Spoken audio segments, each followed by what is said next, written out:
الشيطان الرجيم بسم الله الرحمن الرحيم زه د متحده اپوزیشن ځینی صدران ځینی جنرال سیکرټریان او د ټولو پاټو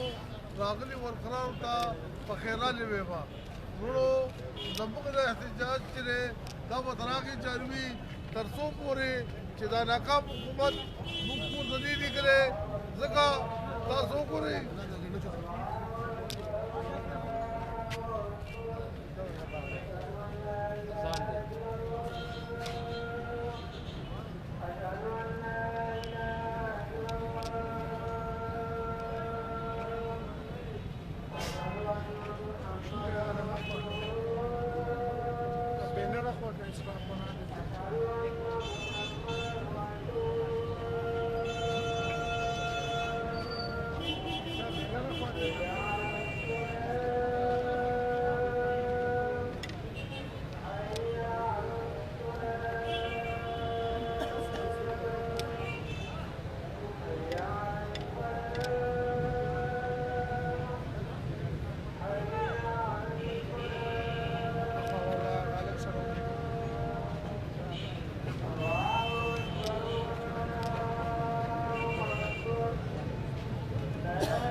داسې حکومت دی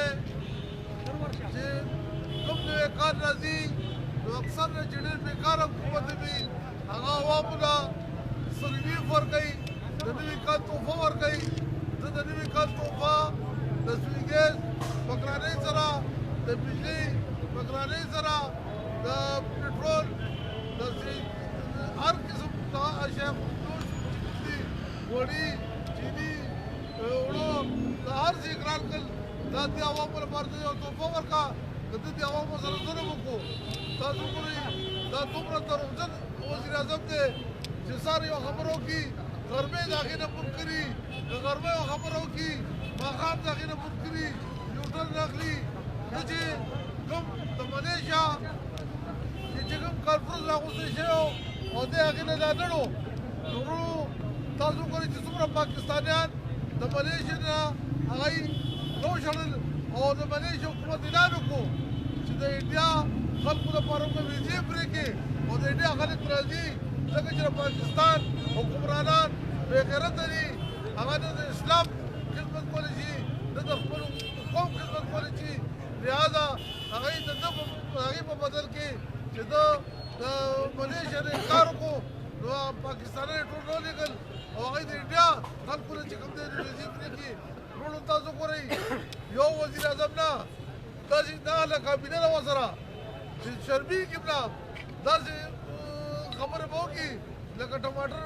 په 300 کیلو او د ده